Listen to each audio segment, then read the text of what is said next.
मुझे ऐसा लगता है कि शायद मेरा 80% जो फैक्चुअल पे ही चला होगा, सिर्फ 20% एनालिटिकल क्वेश्चन। अब मैं गोल्ड मेडलिस्ट हूँ हिस्ट्री में, तो मेरे से हिस्ट्री से थोड़ा सा एक्सट्रीम लेवल पे क्वेश्चन पूछा गया था। कुछ नोट्स वगैरह के बारे में बताएंगे मुझे, आंसर राइटिंग के आपने कैसे क्या आंसर राइटिंग किया था? आंसर राइटिंग मैंने किसी भी कोचिंग के नोट्स को, और फिर आंसर राइटिंग के लिए मैंने 1-2 टेस्ट सीरीज भी ज्वाइन की, जैसे कि इनका प्री क्वालिफाई नहीं हो पाता है, क्या स्ट्रेटजी होना चाहिए, किस टाइप से आपको प्री को तैयार करना चाहिए? मुझे ऐसा लगता है कि अभी जैसे 21 से ही मैं कंटिन्यू दे रही हूँ और प्रीलिम्स नहीं रुका है, तो मेरी जो एकमात्र मेरा जो फॉर्मूला है वो ये।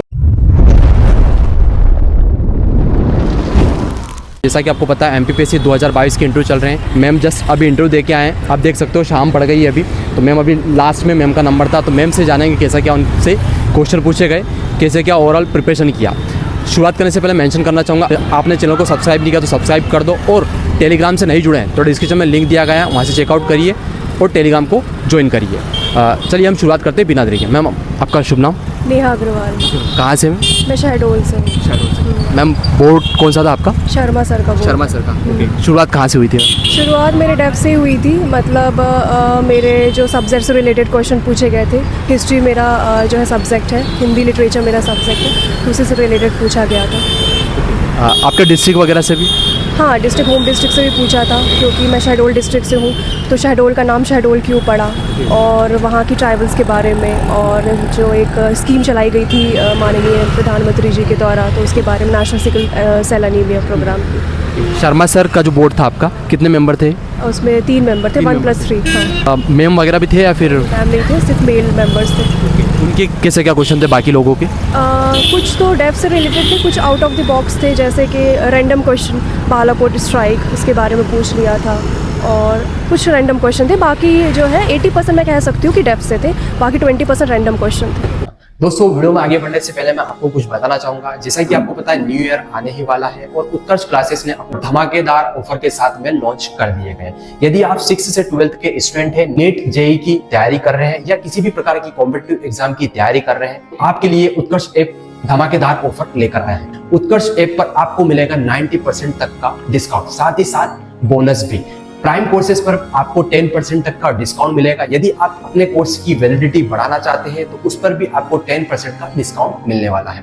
और हाँ, एक बात याद रहे, ये जो ऑफर है आपको 3 जनवरी 2025 तक ही वैलिड है, तो जितना जल्दी हो सके इस कोर्स को आप परचेस करें। उत्कर्ष ऐप पर आपको मिलता है एक्सपीरियंस एजुकेटर के साथ में पढ़ने का मौका। इसमें साथ ही साथ आपको मिलेगा लाइव क्लासेस, रिकॉर्डेड लेक्चर्स, इसके बाद आपको मिलेगा ई बुक, ई नोट्स मिलेगा, फाइनल PDF मिलेगा, इसके साथ में क्विज मिलेंगे आपको, ऑल इंडिया टेस्ट सीरीज भी मिलेगी आपको, और इसके साथ में आपको मिलेगा आस्क डाउट सेशन, और भी बहुत कुछ। इसमें से आप किसी भी प्रकार को कोर्स को परचेस करना चाहते हैं तो डिस्क्रिप्शन में मैंने लिंक दे रखा है, वहां से चेकआउट करिए और ऐप को डाउनलोड करिए और इस ऑफर का फायदा उठाएं।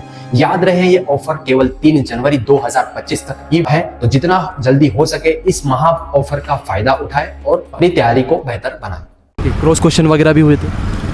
क्रॉस क्वेश्चन तो ऐसा कुछ नहीं हुआ, ऐसा कोई क्वेश्चन नहीं था। मुझे ऐसा लगता है कि शायद मेरा 80% जो फैक्चुअल पे ही चला होगा, सिर्फ 20% एनालिटिकल क्वेश्चंस थे। मॉक इंटरव्यू वगैरह भी दिए होंगे आप? मॉक, हाँ मैंने मॉक दिया है। कितने क्या दिए थे? अभी तो सिर्फ 2 ही दिया था, टाइम की स्कैरसिटी की वजह से। कुछ फ़ायदा मिला इधर? हाँ, मॉक का बिल्कुल फ़ायदा मिलता है, कॉन्फिडेंस आता है और हेजिटेशन रिमूव होता है। आज के पेपर वगैरह से भी कोई प्रश्न देखने को मिला? नहीं, आज के न्यूज़पेपर से अभी कुछ नहीं आया था, क्योंकि शाम हो गई तो इस वजह से। आपकी स्ट्रीम वगैरह से ग्रेजुएशन में क्या किया आपने? ग्रेजुएशन में मैंने BA किया है, हिस्ट्री, पॉलिटिकल साइंस और हिंदी लिटरेचर मेरा सब्जेक्ट है। तो वही पॉलिटिकल साइंस क्या होता है, पॉलिटिकल साइंस को पॉलिटिकल साइंस क्यों कहते हैं, ये बेसिक क्वेश्चन। और इसके अलावा मैं गोल्ड मेडलिस्ट हूँ हिस्ट्री में, तो मेरे से हिस्ट्री से थोड़ा सा एक्सट्रीम लेवल पे क्वेश्चन पूछा गया था, बस। मीडियम क्या मैम? मेरा इंग्लिश मीडियम। और कोई प्रश्न आपको ध्यान आ रहा हो कि ये भी प्रश्न हुए थे? तो नहीं, ऑलमोस्ट सभी बता दिया, बस 15-20 मिनट चला। प्रिपरेशन आपने मेन से शुरुआत किया था, प्री से किया था? मैंने मेंस ओरिएंटेड स्ट्रैटेजी फॉलो किया था। जी जी। लगभग कितना समय हो गया आपका प्रिपरेशन? मैं 2019 के बाद से, जब से मेरा ग्रेजुएशन हुआ तब से के बाद से मैं प्रिपरेशन। कौन सा है मैम? ये मेरा अभी सेकंड है, 21 में मैंने अभी दिया है, प्रोविजनल में है मेरा। Interview first? हाँ, इंटरव्यू सेकंड है, प्रोविजनल में होल्ड पे है मेरा। प्रोविजनल? हाँ, प्रोविजनल में। ठीक।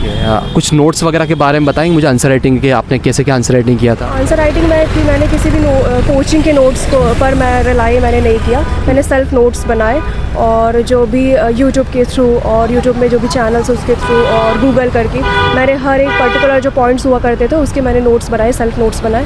और फिर आंसर राइटिंग के लिए मैंने 1-2 टेस्ट सीरीज़ भी ज्वाइन की, जैसे कि MJICS और चेतन मीना ज्वाइन किया। टेस्ट सीरीज का बेनिफिट रहता है, हम टेस्ट सीरीज ज्वाइन करते हैं? रहता है टेस्ट सीरीज़ का, वो टाइम मैनेजमेंट सिखाता है आपको और उससे फ्लो बना रहता है, बहुत सारी चीज़ें। कई सारे एस्पिरेंट जो रहते हैं वो घर पे प्रैक्टिस करते हैं, तो टेस्ट सीरीज करना ज़्यादा बेहतर रहता है फिर घर पे जो प्रैक्टिस करते हैं वो ज़्यादा? घर पे वो कर सकते हैं और इसके साथ ही साथ वो ऑनलाइन जो है बोर्ड पे टेस्ट सीरीज़ लगा सकते हैं, क्योंकि ये लिखना बहुत इंपॉर्टेंट है मेंस को क्वालिफाई करने के लिए। जी।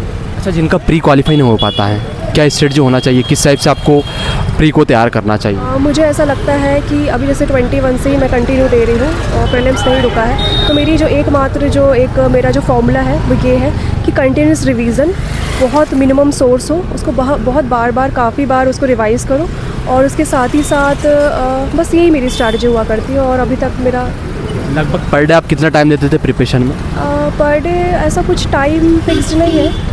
मैं अपने टारगेट बेस्ड अप्रोच में फॉलो करती थी कि पर्टिकुलर डे में मैं टारगेट सेट करती थी, उसके अकॉर्डिंग वो अकम्प्लिश हो गया तो बस वो चाहे वो 4 घंटे में हो या फिर 6 घंटे में। इसके साथ में और भी एग्ज़ाम ट्राई किया आपने MPPS? इसके साथ मैंने UPPSS भी दिया है और वहाँ भी मैंने इंटरव्यू तक मैं पहुँची हूँ। उसके बाद लेकिन मेंस में कुछ नंबर नहीं, मतलब कुछ मार्क्स से रह गई थी तो नहीं हो पाया। और कुछ सजेशन है आपकी तरफ से जो भी एस्पिरेंट तैयारी कर रहे हैं?